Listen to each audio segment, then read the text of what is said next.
Ассалаумағалейкум, ардақты ағайын, Қызылорда қоғамдық телеарнасында спортсмен хабары. Панкратион спорты олимпиадалық спорт түрінен неге алынып тасталды?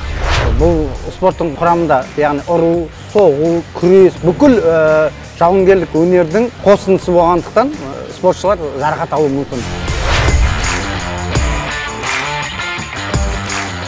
Үздіктерді тәрбиелеп шығарған бапкердің кеңесі.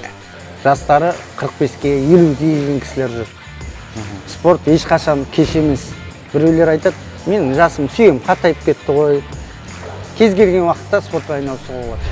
Атауы да, әдіс тәсілі де ерекше. Панкратион. Қол аяқ жақындатамыз да? Иә. Опа. Қысамыз ғой, сосын. Міне. Алды қалақ. Болды, иә. Екінші әдіс қол тарту. Қол тарту. Бұл әдіс тәсілде бір оқпен екі қоянды да атқандай әрі әдіс жасайсың, әрі қолын қайырып, өз-өздігінен беріліп, жеңіске жетуге болады. Әрине. Құрметті көрермен, дәл қазір мен панкратион спортының әдісін жасап тұрмын.